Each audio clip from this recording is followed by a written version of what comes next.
All right, what's up, listeners? Stuart Anderson here. This is episode 108, Mi Duole podcast. We are interviewing John Borstelmann today, professional racer, and so grateful for the time that he spent with me and Charles talking about his recent trip to Unbound, his professional career, how he got started, and advice in all areas of cycling. You know, we've watched John from afar through Voile and through Ventum, and it's just been so awesome to watch this guy, his dominance, especially on the gravel scene and on the Lifetime series. And he's just an awesome guy. So grateful to connect with John, thankful for his time and everything that he shares. Great podcast that we hope everybody loves. Grateful for the kit store is closing June 24th. That is actually today, the day we're going to release this podcast. So if you hear this, don't forget, this is the last kit order of the year, and everything's going to close up. We're not going to do any more for 2024, so get your orders in, and especially don't miss the opportunity to get the anniversary kit, our 40th kit. We're not going to offer it anymore, so get your orders in today by, I think, kit store closes at midnight, so I'll send a couple more reminders out, but all right, don't forget your kits. Grateful for everybody, especially grateful for our awesome sponsors. Thankful for the upcoming events and races and everything that we've got planned, especially our Canyons Challenge, which is happening on August 17th. If you're a member of the team, the dues are covered with your team dues. And if you're not a member of the team, we would love to have you participate in our Canyons Challenge event. It's a big event we host every year. So looking forward to that. August 17th. It's a Saturday. If you go to miduole.com, you'll see a link to the event with the route and the registration information, and we'd love to have everybody there. So, all right, that's it. Grateful for John and thankful for all our listeners, and enjoy. Bye. All right, what's up, everybody? Welcome episode, I think we're 108. Stuart Anderson here, Charles Smart. What's up, Chaw? Hey, guys. What's going on? John Borstelmann. Hey, John. Glad you could be with us. Hey, Stu. Nice to be here. John, we were just talking before. This team has watched you from afar, admiring all of your accolades as a Voile athlete, and just super grateful you'd be on with us. So thanks. Of course, my pleasure. Hey, we're a couple weeks removed from Unbound, and man, we watched. It was awesome to kind of watch the live stream of Unbound on the Lifetime Instagram page. We want to talk about that. John won Lodija a few years ago. We want to talk about that and everything that is involved in racing the Lifetime events. We think it'd be fun to talk about. So just super grateful you'd be on, John. And thanks, man. Grateful to have you. All right, cool. Yeah, I'm stoked. Let's get this thing Charles, rolling. Charles, any updates? Any team business that needs to be taken care of before we start? Kit orders closing soon, right? Oh, thank you. Yeah, June 24th. I don't know if I'll have this produced by the time kit orders. Yeah, this will be the last kit order of the year. So June 24th, our big we'll have one day, Monday. Big kit order of the year, last one of the year. So and then we're trying to dial in team picture. So that'll be fun. That's always kind of an adventure. Try to see how many guys we can get for the team picture. So anything else, Cha? That's it. Nice. John, I know we talked a little bit before Charles got on about where you came from and a little bit about your history. Do you want to just run through that real quick? Maybe where you grew up, how you got into cycling, and just that transition of maybe I'm good at this into being really good at cycling. You want to talk about that for just a minute? Yeah, sure. I grew up in upstate New York and near the city of Syracuse until I was 12 years old, and then my family moved out to the prairie, to the Great Plains, to Lincoln, Nebraska, where I graduated high school and went to college and lived most of my 20s there. And so when I was around 24, I'd been riding recreationally on my road bike just for fun and for exercise for a couple of years, and I decided to sign up for a local road race, and did pretty well. Got hooked right away, and realized that there were there was a decent calendar um, of recreational USAC road races that I could compete in within a few hours drive. And so I spent, pretty much every weekend the rest of that summer, um, getting as many upgrade points as I could, and you know, crashing my way through the Cat 4 ranks of the Midwest road scene. The next year I got my Cat 2 upgrade, and um, promptly ran into a light pole at about 33 miles an hour in my first big crit, Oh my up in La goodness. Crosse, Wisconsin, and spent 3 days in the hospital with a broken hip. So What? that was pretty gnarly. Ooh, Yeah. But yeah, the next year, 2017, I was able to get back to it and work my way up to a Cat 1. Uh, and the year after that, I really, I uh, was able to do the collegiate road scene as well, and I ended up winning the road Omnium national championship. And then just hit the road that summer and had some luck in mostly the Midwest crit scene, like Tulsa Tough and Tour of America's Dairyland, and ended up getting hooked up with the road team, which was Mark Pro Cycling back then, and I guess rode for them up at BC Super Week in Vancouver. I raced Intelligentsia Cup, did my first gravel worlds in Nebraska that summer, and ended up guest riding for Mark Pro in at the Vuelta Guatemala in November too, as I was in my sort of second to last semester of college. And then that spring 2019, I moved out to California, just kind of for the spring and summer to train and to race. And that was the first year I was on the Panaracer gravel team and a full member of Mark Pro. Went back to Nebraska for the fall of 2019 to finish my degree, and then I moved out here to San Luis Obispo, and right at the beginning of 2020, to sort of have a go at it, full time, and not really do anything else except what I needed to make ends meet. Then, of course, my first big gravel race, Mid South, the day after that, um, the lockdown started. And so the whole pro cycling ambition was put on hold for a little while. But we worked our way back to racing, and I've had some decent luck since then. Yeah, you what? have. Why did you pick San Luis Obispo of all the geographies? I had my road team was based out of California, so I had a teammate, actually three or four teammates at that time who lived here in town, and one of them had a trailer that I was just planning on staying in for a couple months at the beginning of 2020, and then the plan was to just sort of hit the road and be a bike bum for most of the spring and summer, and that was when the pandemic hit, and so I ended up renting a room from him, and then eventually sort of getting my own apartment.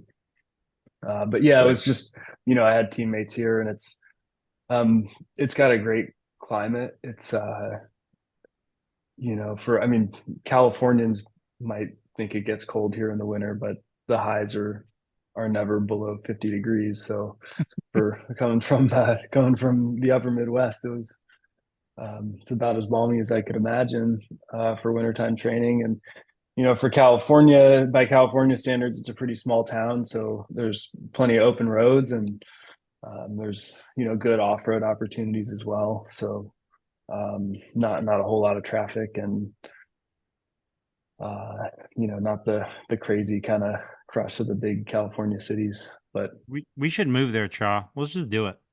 I'm Let's ready. go.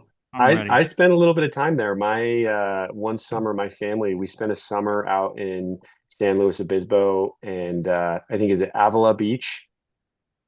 Yeah, yeah, that's just right We were down the like road. right there. I wasn't riding bikes. Got covered in poison oak, and it was like so bad. Both my eyes swole shut. So that was a Wow. terrible experience. But it is beautiful. I would love to ride bikes out there now. Um, hey John, Yeah. we're recently off Unbound. You're recently. I didn't do anything. Unbound 2024. But before we get to that, I really want to make a point. You can pass on this question if you want, but what about when Lifetime featured you crashing at Sea Otter and you're crashing your mount? I have watched that video now multiple times because then they put it in the highlight reel of when you chuck your.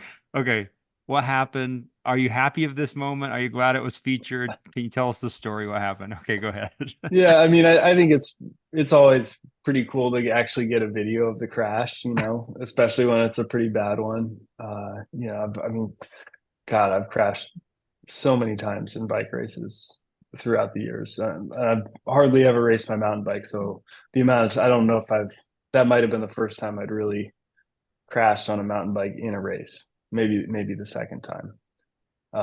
So to have the crash on camera is kind of fun in a sense. Like, I mean, it doesn't really make it worth it, but it's sort of a consolation prize that you can show the world. Like, look, I really did hit the ground. I'm not just, You're not well, I'm not faking just saying. faking the Um, concussion.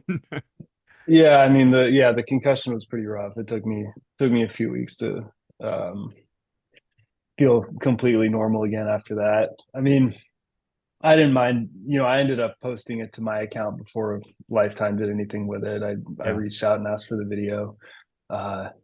But I mean, my problem with the whole thing is just that's just it's just a historically dangerous corner, and people always crash there, and there have been pretty Mm. bad crashes in the past, and people have gotten head injuries there and worse. And so the trail obviously hadn't been maintained. There's a couple ruts, and Yeah. it's off camber, and it's sandy, it's loose, just really easy to lose traction. uh Even if I was expecting it, like I pre-ridden that section, all that. So um the fact that they can go through the trouble to have A camera pay a guy? Yeah. photographer, a videographer to be posted up in that corner with a Weighty. super fancy camera rig, but they can't, pay a, Ooh, a I college like kid with a this. shovel $20 to go, fix the ruts. That's kind of what that's what irks me about the whole thing. But Yeah. I mean, bike racing in general, I guess, is there's so much money in the media and so little money on Mm. course safety. Well, when I crashed last night with the kids, I said the same thing you did, where you said, I hate this sport. Yeah, I mean, at first I didn't see the camera. I didn't know I was being filmed. I hate this So sport. So funny. yeah, yeah. Uh, Anyway, okay, that was Yeah, good. I'm not a fan of mountain. Like, I never wanted to be a mountain bike racer. Like, Yeah. I didn't even own a mountain bike until three or 4 years ago. I'd never ridden one as an adult. So like and I'd never ridden mountain, Nebraska, upstate New York. There wasn't mountain biking there. So Yeah. trying to figure out how to do that as an adult is enough. And like, I enjoy it. I love riding the local trails and stuff, but man, trying to race and like to get as much speed out every corner as possible against these guys like Keegan and Finsty and the other dozen or so top level mountain bikers in the Grand Prix is just too it's just like unreachable. Like, I'm never going to really be competitive. So um That's good. Very good. Charles, here I am complaining about it. no, you're not. Charles, any questions about Unbound or anything else? Well, I mean, if that was Sea Otter, I'd love to hear your perspective on Unbound. Yeah, would love to just walk us through, tell us a little bit about the day.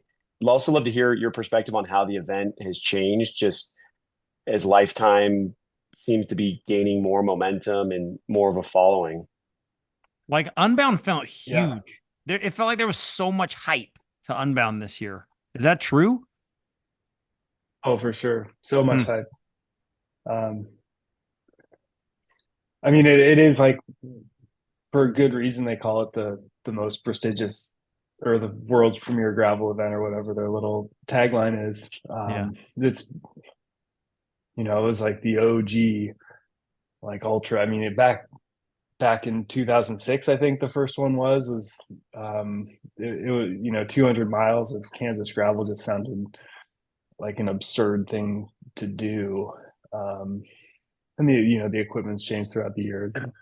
And obviously now you get a bunch of pro cyclists training specifically for that event, and it's completely changed the face of it. um this year the field was arguably stronger than it's ever been, but we also had the best course conditions. This was the fifth year I've finished Unbound, and it was by far the smoothest run. Mm. The wind conditions, the temperature, the lack of mud, um, and honestly the lack of really chunky gravel over the majority of the course. In the past, they've dumped a lot of fresh gravel on the maintained roads, which tends to slow things down. But this year there were smooth lines to follow on most of the roads, so you just don't get those miles and miles of just endless having to roll over big chunky rocks. So yeah, all those factors combined, and it was wicked fast this year. It was crazy. Did you Uh, do you enjoy the experience, John, or is it like does that feel too big? Is it too like has it become something that some of these people are complaining about where this gravel's just getting crazy with these world pros, they're coming from Europe over to race with it. Did you feel like it ruined it, or do you like the direction it's going? uh, I think it's sort of inevitable. Um, just because of all the hype, all the money that's in these kind of events now, especially Unbound.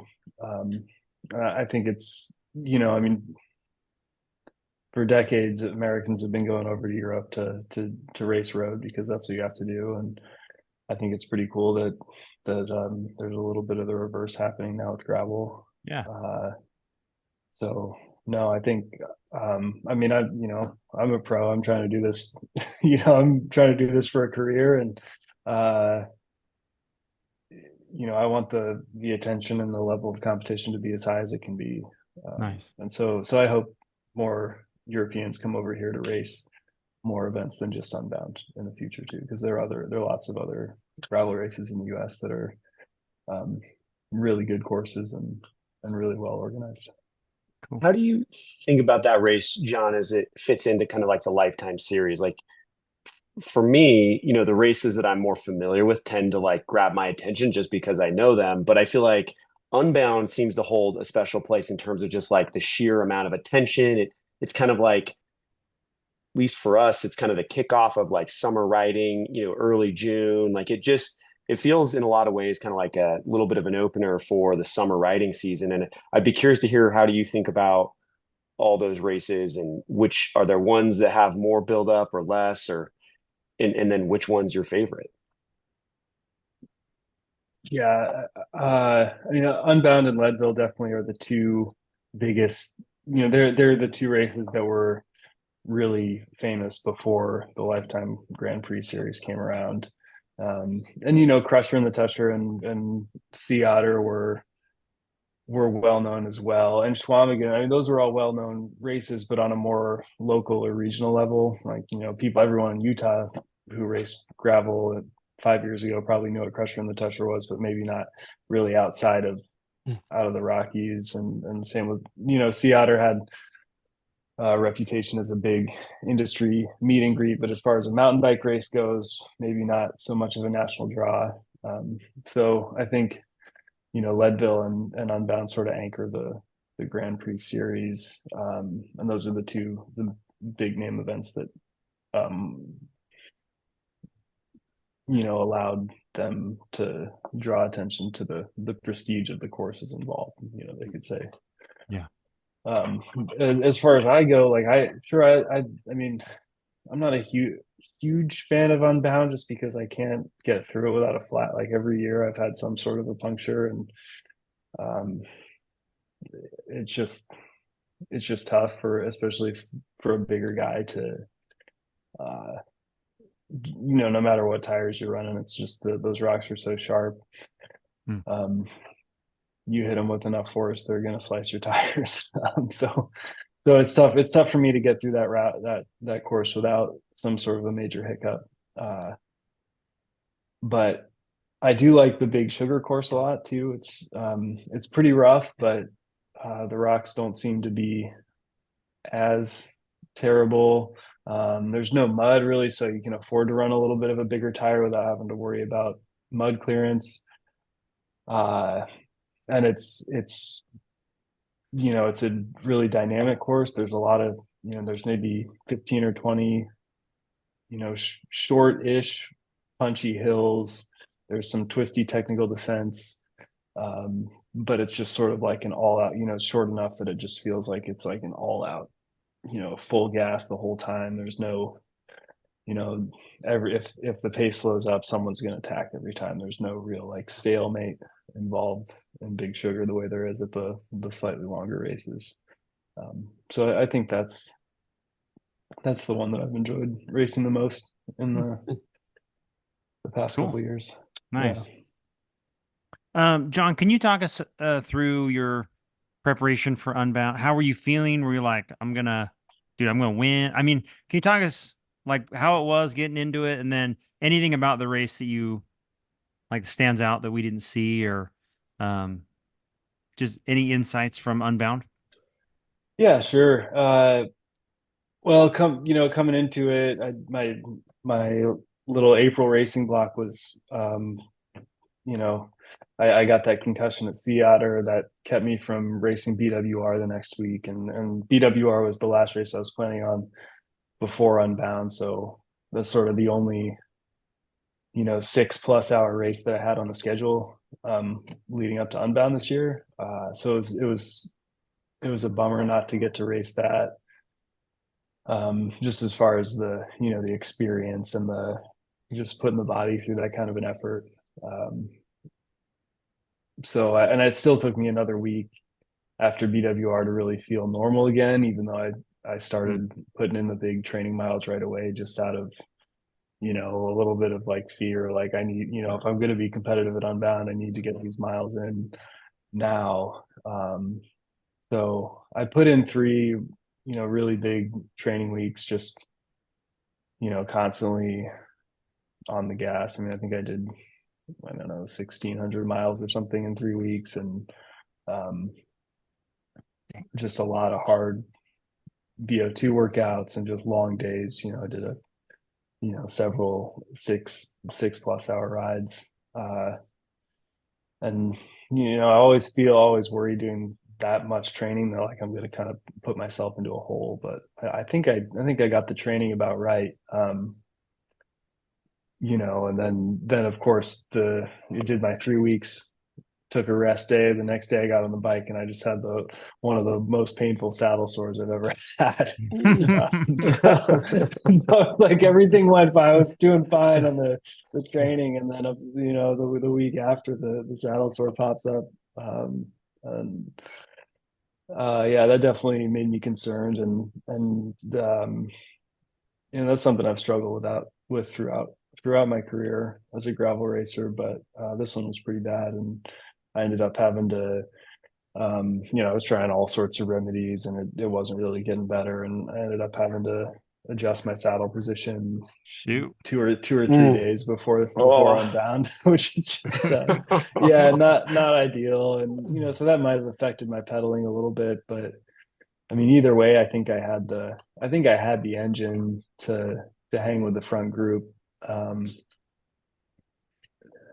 so the race got pretty spicy around maybe mile 25 or 30. There was a minimum maintenance road, or like a narrow, chunky kind of a section. And I was at the front for that, trying to, follow some moves with Mate Mohoric was attacking there. And so the two of us were kind of, pushing the pace on the front, just trying to stay safe mostly. Um, there was another chunky section at mile 40. Um, I was just hanging in the group for that one. And there's a little lull before another pretty bad section that's around 48 miles into the race, and I was able to get a gap there with a couple other guys. So I ended up in a group of about five. um, we'd worked our way there was originally a breakaway of four off the front too. They were maybe 5 minutes up the road. So I was in the second group on the road. We were off the front for 25, 30 miles when we hit a mud section. And those guys, actually everybody, I was the only guy in that group from the US. Everybody else there was like a German, an Austrian, a Dutch guy, and Belgian guy. And Did some you of know them went them? on to do really well. What was that? Did you know those guys, or was it all sort of like first time meeting on the course in that moment? Yeah, I didn't know any of them. I had no idea who they were. But I could tell. I knew if they were off the front at 60 miles into this race that they must be doing pretty well. There's no faking it at that point, really. And we ended up getting most of a 2 minute gap. And that was when I got my first flat tire too. It wasn't even in a chunky section. It was in the mud. There's like one little muddy road, and just right on the tread pattern, some sizable hole, not really a slice. So I think I must have hit a piece of barbed wire or some sort of metal, because that's not the kind of a puncture that a rock can cause. So yeah, so I was able to stop, like fill it up with the CO2, plug it, um, get back on. It dropped a bunch of pressure again, and so stopped again to fill it with the CO2, and it did seal that time. But as I was stopping, the Peloton rolled by me. So they were going really fast there because it was on one of those narrower minimum maintenance sections. They'd kind of relax when the road was wide and smooth, and then they'd really race each other getting into the narrower chunkier sections. And so they went by me going real quick, and it took a huge effort for me to get back on. And after that, it was just we're 75 miles in, and sort of one of those next 30 miles were some of the biggest hills of the race. And that just made it real tough for me to hang. So yeah, about 30 miles later, going into the Little Egypt section where the group really exploded.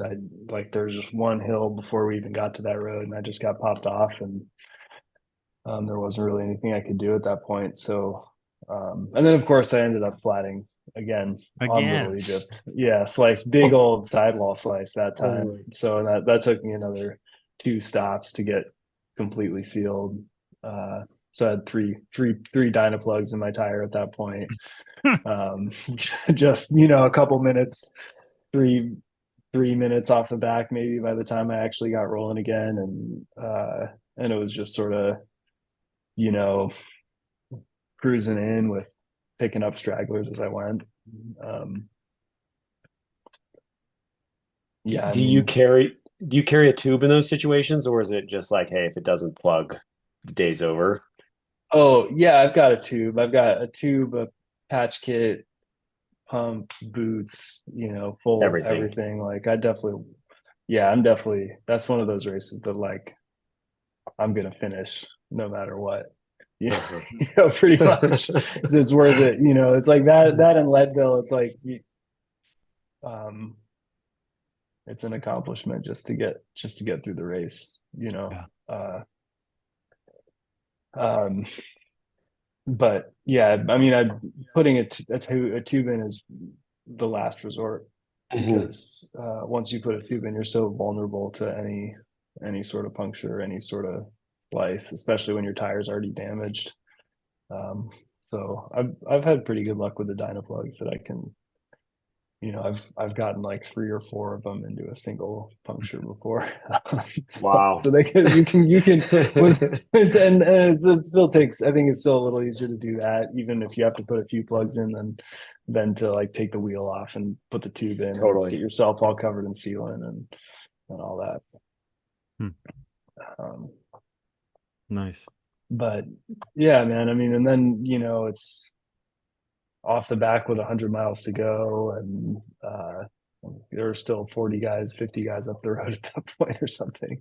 Oh, So I ended up, and then that's kind of what I've been so much focus on the aerobic base the last few years, and that ability to recover from hard efforts and keep going, and just to be able to put out a steady pace for this exact sort of effort that after a couple hours of kind of riding within myself and keeping the pace steady and eating and drinking lots, I did start to feel pretty good, and um, ended up working with a pretty solid group of 8, and able to finish inside the top 30.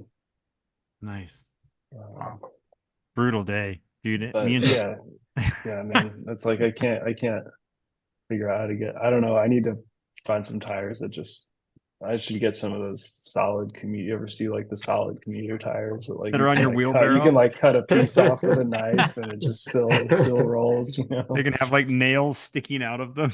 Yeah, exactly. Yeah, that's gonna be me on a roll to the finish Oh with my gosh. big chunks of flint rock just sticking out of my tire. So good. Oh my goodness. And then people will still be like, well, what was your decision when you made these tire choices? You're like, tell us. So Yeah, good. Dude, what yeah. a day. So like last year at Big Sugar was the first time I raced the 47C Pathfinders. Hmm. And it went pretty well. Like they're heavy, but got through that race without flatting, and that's what I was hoping to race at Unbound this year. But that really sort of, those tires sort of max out the clearance on my bike, so Hmm. I wouldn't have had a lot of room for mud. So I went with the 42s instead. Pay the price. Shit.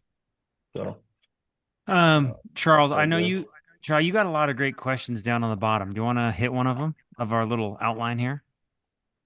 Yeah, I mean, I guess one question for you, John, would be, I listened to some of your podcasts and content online, and you talked about kind of managing, a part-time job to help, help support yourself as you race. And it sounds like that's kind of evolved now, where I think it sounded like the last I heard you're fully focused on racing and hopefully minimizing outside, third party work. But like, how do you manage stress? Talk to us about that. And then I'd also be curious to hear your perspective on like how does this sport evolve? Like it seems like in road you have the team world and you have teams that kind of have and have nots, right? Like with endless budget and endless support, and then you have other teams that don't have that.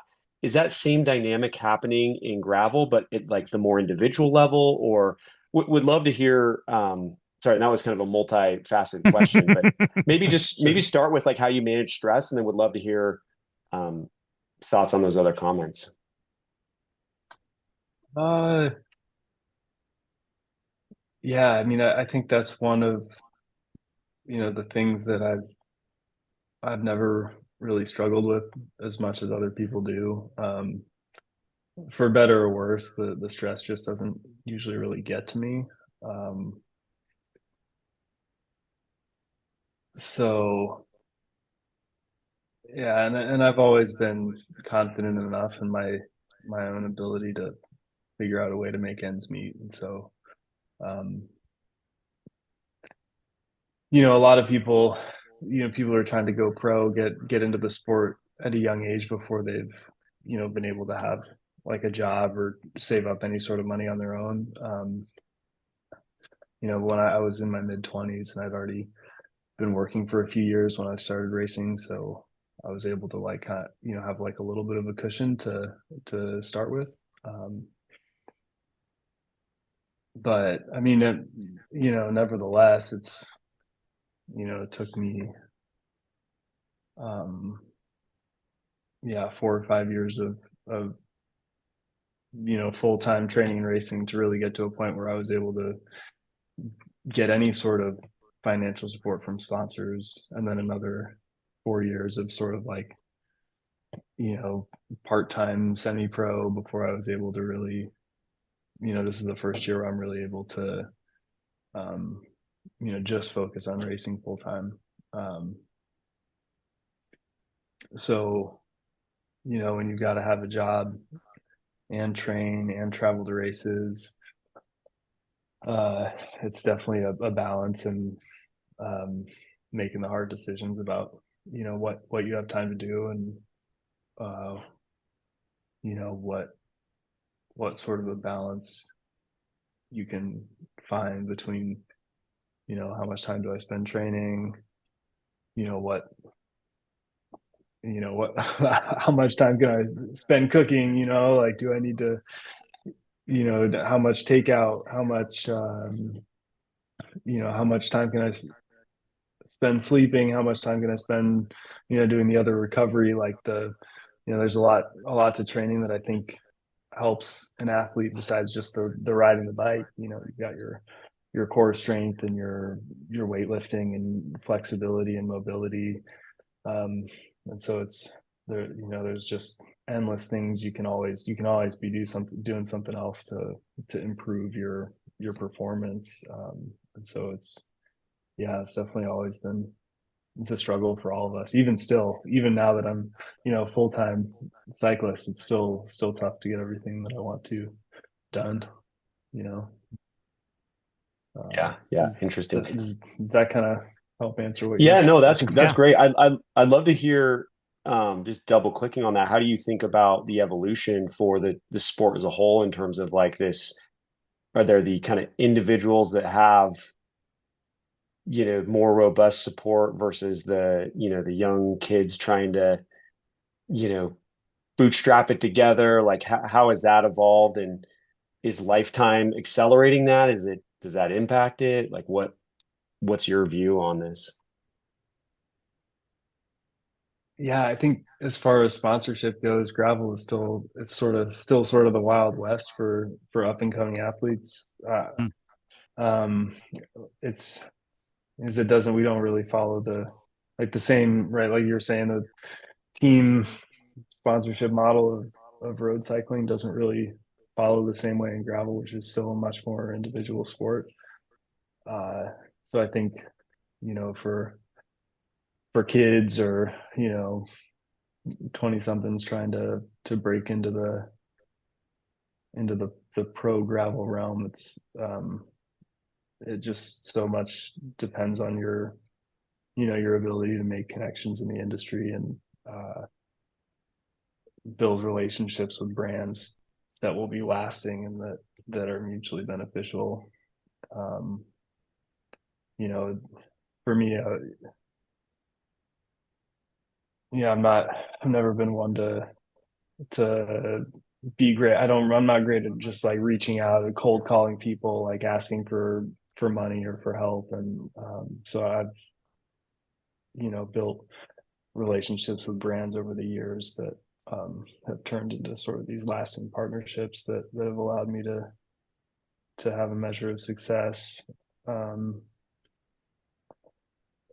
but it's not, I also, had to work for the first 7 years of my cycling career, so it's uh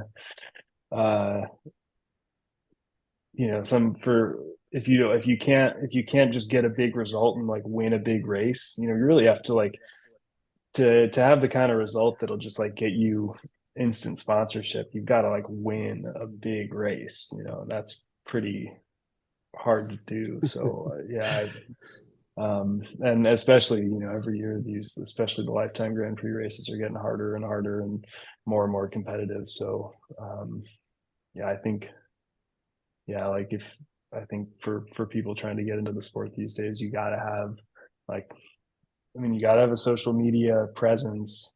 Even if you don't have a huge following, you at least have to, be willing to put yourself out there on the internet. Um, and you got to have some sort of like local connection or local support, even just like a local bike shop to like you need something to, to get your foot in the door, I guess. But yeah, I mean, when I started, I was with the Panda Racer gravel team. They were sort of the biggest team in gravel, and they approached me at Gravel Worlds that first year I did it, and they were interested in signing me right away, and that just gave me a huge, introduction. They were just huge in helping me figure out how to race gravel, like all the equipment that goes into it, and all the nutrition and the training and everything that it takes, because it is a different beast than just traditional road racing for sure. Nice. So there are still a couple teams out there that help to develop young riders, but it's got to be, it's tough to make your way in this sport for sure. For sure. Yeah, thank you. Nice. We mentioned earlier when we started that John raced Lodija 2022. So for us, John, like big deal. I'm interested in your perspective of, is this just the silliest race ever, or were you like, no, this was fun, this was like cool? I mean, how did it? You ended up winning, but now after having experienced it, were you like, no, that was fun, or were you like, just so silly? And I mean, tell us about your experience at Lodija. Yeah, I mean, I liked it a lot. Those sort of long long 1 day races are the thing that sort of suits my strengths as a cyclist the best. And not to mention the Lodija course is just, it's beautiful, and finishing in Jackson is pretty cool. My uncle and my cousin actually live in my aunt and uncle live over in Teton Valley on the Idaho side of the pass, and my cousin lives in Jackson now, so it's somewhere that I visited in the past as well. So it's got it's familiar territory for me. And no, I think and to have a point to point race is really cool too. It's just it's so unique in the US road scene, that it was something I'd wanted to do for a few years, and it happened to fit into my travel schedule that summer pretty well. And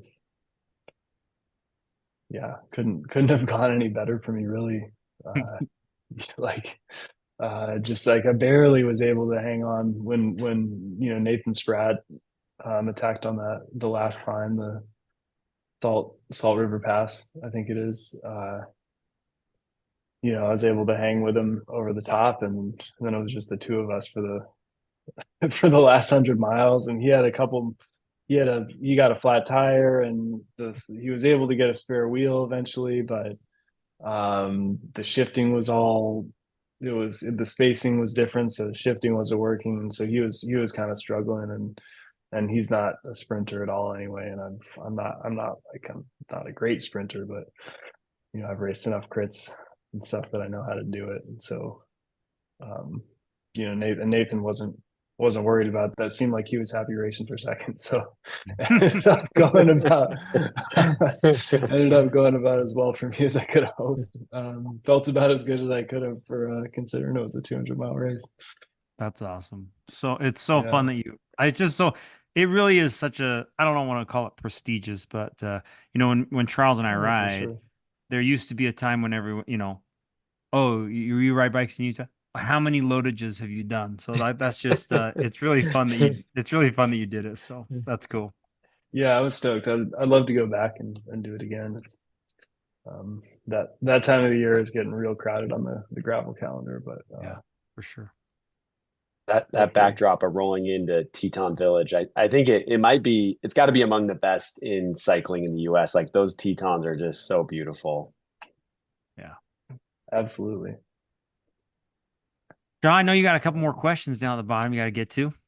Yeah. I mean, I'd be curious, John, just to hear your perspective on, there's a lot of like conventional wisdom in cycling, right? And every year it feels like there's new things, and some of it I think is probably pretty legit, like, this concept of taking in more carbs, and you consistently hear about athletes pushing the limits of carbs. But are there any kind of big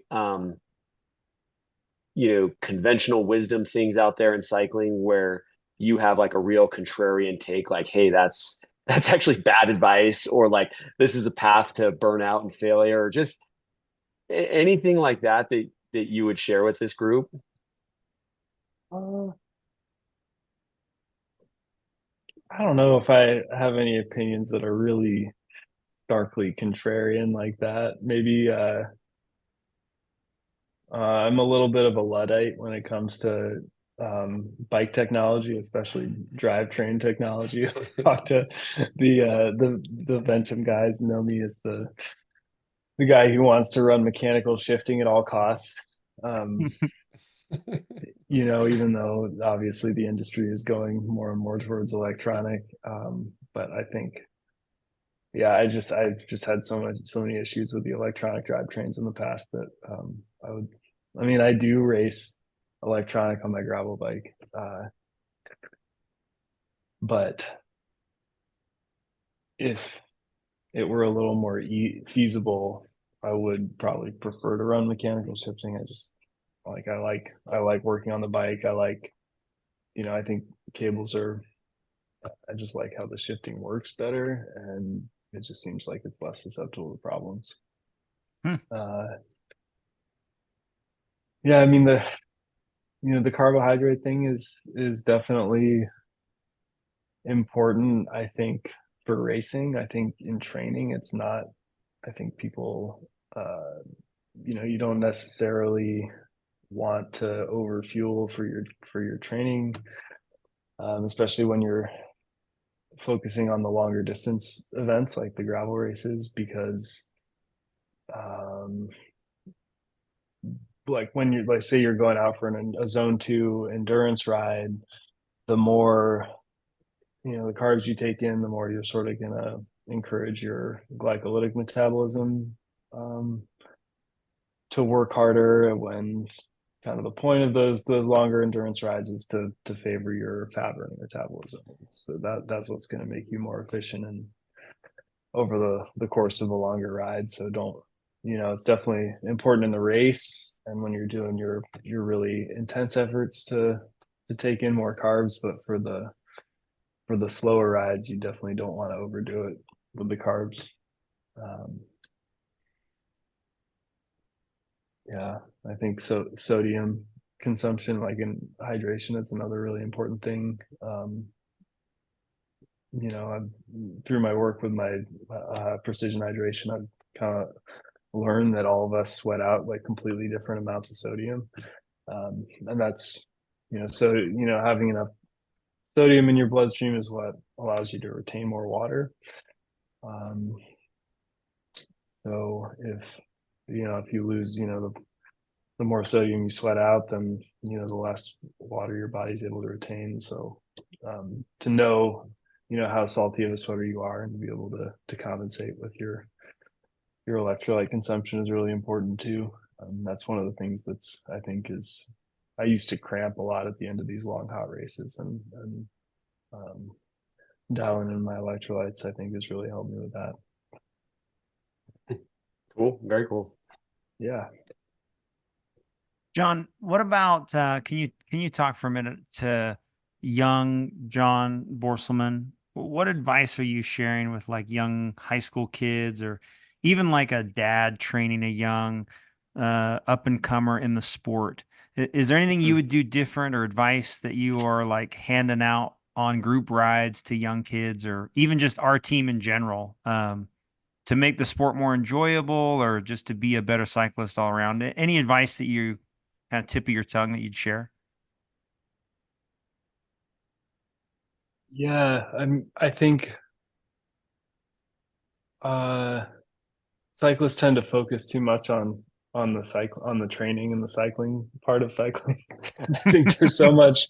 I think cyclists have a tendency to become sort of one-dimensional athletes who are just, in this cramped posture, just spinning their legs around. And I think, working on, other sorts of strength and mobility is really important to just like your overall health, but also feeling good and being strong on the bike, especially when it comes to off-road bike handling and sprinting, climbing out of the saddle and things like that, where it helps to have muscles in other places besides your quads and your glutes. So yeah, and bike handling as well. I think I wish I'd spent more time riding dirt. I mean, as a kid, or even just when I first started getting into bike racing, just working on cornering and bike handling and weighting the bike and how to brake and accelerate appropriately, I think is really, really important to road racing, crit racing. I think mountain biking is probably the best way to master those fundamentals. Cool. Nice. Yeah. And then I have one more question about being an avid saxophonist. Can you talk about that? Yeah, maybe, the last year or two it's been tough to really keep up with the saxophone, but I played, that was my main pursuit in high school was music. I played jazz saxophone and Nice. classical clarinet, and so I had I was really plugged into the music community in Lincoln. Even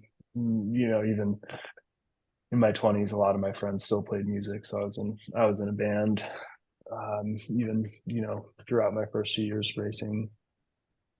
But yeah, again, I mean, sure, like beyond even just the different forms of exercise that can make you be a better cyclist, I think it's important to just be a well-rounded individual, and things like music and art and reading, science, all these things that sort of expand your mind can I think they can help you be a better athlete as well.